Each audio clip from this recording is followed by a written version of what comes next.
জয় হিন্দ। আজ আমরা ষষ্ঠ শ্রেণীর লেসন 9-এর একটি কবিতা I will go with my father up ploughing by Joseph ক্যাম্বেলের লেখা কবিতার আমরা অ্যাক্টিভিটিগুলো করব।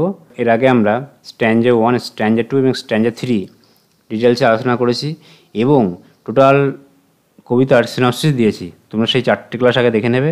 দেখে নেওয়ার পরে পঞ্চম ক্লাসে তোমরা অ্যাক্টিভিটিগুলো করবে, তাহলে তোমরা কবিতাটা খুব সহজেই বুঝতে পারবে। চলে আসি এবার অ্যাক্টিভিটি 1। প্রথমে দেখো কি লেখা আছে। অ্যাক্টিভিটি 1 করি আগে আমরা। এখানে বলছে দ্য চাইল্ড উইল গো, শিশুটি যাবে উইথ হিজ ফাদার, তার বাবার সঙ্গে, টু দ্য কোথায়, ফর প্লাউইং, চাষের কাজে। অবশ্যই কী হবে, অবশ্যই মাঠে যাবে, তাই না? তাহলে বাচ্চাটি বাবার সঙ্গে যাবে মাঠে চাষ করতে। The child will sing to the horse along with the, কোন পাখির সাথে সে ঘোড়াকে গান শোনাবে।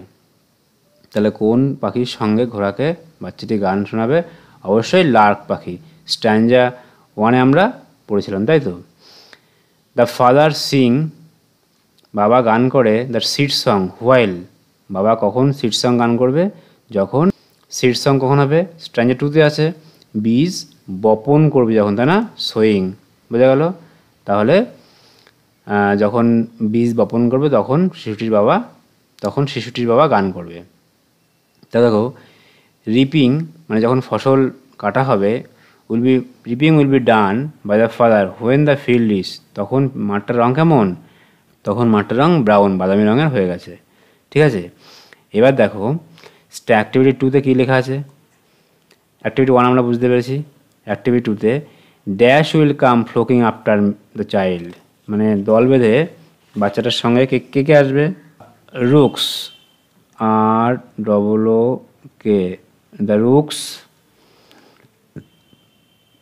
The crows, CROWS, crows, the seagull, SEAGUL, তাই তো।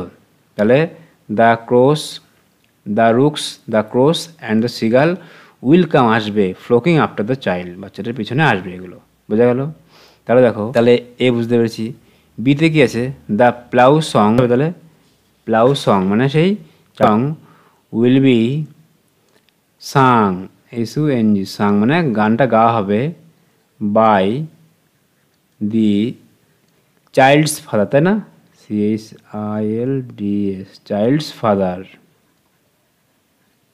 Plough song will be sung by the childs father. তাহলে আমরা বিউ বুঝতে পেরেছি। এবার দেখো সিতে কি আছে? The child will go for sewing, will go with his father, তাই না? ফাদার, তাহলে বাচ্চাটি যাবে তার বাবার সাথে টু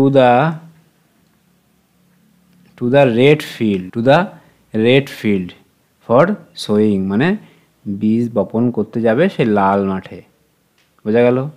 তারপরে দেখো the reapers are tan faced because, reapers মানে যারা ফসল কাটছে তাদের ট্যান ফেসড মানে মুখের যে ট্যান মানে চামড়া পুড়ে গেছে, কেন? Because of the heat of the sun, তাই না? সূর্যের আলোতে তার বাচ্চা মানে সেই যারা ফসল কাটছে চাষিরা, তাদের মুখ পুড়ে গেছে। তাহলে because of the heat of the sun, সূর্যের আলোর তাপে, তাই না? এবার দেখো অ্যাক্টিভিটি 3-তে দেখে নিই কী লেখা আছে।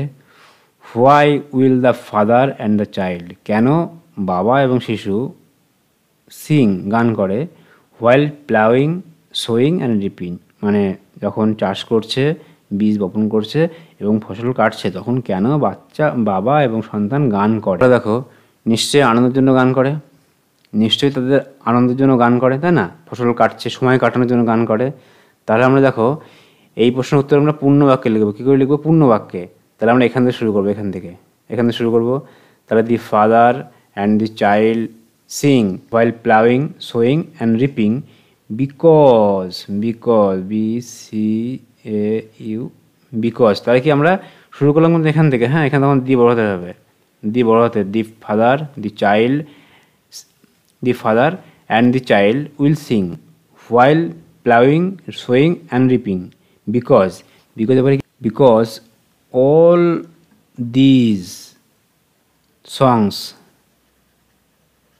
ঠিক আছে, বা তুমি লিখতে পারো activities, ACTIVITIES, all this songs, অথবা activities are related, RELATED, related, all these song activities are related to the joy of harvesting. Is a RVESTI. তাহলে কি, বিকজ অল দিস সংস বা all this activities are related to the joy of harvesting, ঠিক আছে, জয় of harvesting. তাহলে আমরা কী লিখবো এখান থেকে, লিখবো যে বিকজ, মানে কারণ, all this songs oblique activities are related to the joy of harvesting, মানে এই সমস্ত কার্যকলাপগুলো আমরা ওই ফসল কাটার সঙ্গে, ফসল সংগ্রহ করার সঙ্গে সংযুক্ত, তাই আমরা এই কাজগুলো করা হয়, ঠিক আছে। 1 2 3 4 4। এবার দেখো অ্যাক্টিভিটি আমরা 4 করব, 4। তাহলে দেখো 4-এ এখানে দেখো ফ্লোকিং, মানে নেম অফ দ্য বার্ডস, আর অ্যাক্টিভিটিস মানে ফ্লোকিং, কারা মানে দল বেঁধে আসবে, ফ্লোকিং, ঠিক আছে। তাহলে স্ট্যাঞ্জা প্রথমে যে স্ট্যাঞ্জা প্রথমে যে পাখিগুলোর নাম আছে, কী কী পাখি আছে, দ্য রুকস, তাহলে এখানে শুধু নাম লিখি, rooks, ROOKS, rooks, crows, CROWS, crows, আর সিগাল, SEAGUL, ঠিক আছে। তাহলে এরা, এই পাখিগুলো ফ্লোকিং, দল বেঁধে আসবে। রুকস, ক্রোস অ্যান্ড সিগাল, এরা কী করবে, এরা দল বেঁধে আসবে। তাহলে আমরা ফ্লোকিংটা বুঝে গেলাম। ব্লকিং স্ট্যাঞ্জা 2-তে আছে, ঠিক আছে। ব্লকিং কি, স্ট্যাঞ্জা 2-তে আছে। সেখানে কোন কোন পাখির নাম আছে বসিয়ে দেবো আমরা। মার্লস আছে, MERLS, merles, Robin, ROBIN, Robin, এবং কি থ্রেশেস, THRESHES, ঠিক আছে। তাহলে মার্লস, রবিন এবং থ্রেশেস, এই সমস্ত পাখিগুলো দল বেঁধে আসবে। এবং স্ট্যাঞ্জা 3-তে যে সমস্ত পাখির নাম আছে তারা কি করবে, তারা সিঙ্গিং গান করবে। সেগুলো কি কি, গিস, পিজিয়ানস, PIEGONS, পিজিয়ানস কি, এবং স্প্যারো, SPARROWS। তাহলে দেখো এখানে গিস, পিজিয়ানস এবং স্প্যারোস, তাহলে এরা কি করবে, এরা গান করবে। তাহলে ব্লকিং কারা কারা হবে, flocking merles, robin, thrushes, flocking rooks, crows, seagull. তাহলে আমরা মোটামুটি অ্যাক্টিভিটি 4 পর্যন্ত সবগুলো বুঝতে পেরেছি। পরের ক্লাসে আমরা বাকি অ্যাক্টিভিটিগুলোও দেবো। তোমরা ক্লাসগুলো মন দিয়ে করবে। যদি কারোর কোথাও বুঝতে সমস্যা হয় তাহলে অবশ্যই কমেন্ট করে জানাবে, ঠিক আছে। জয় হিন্দ।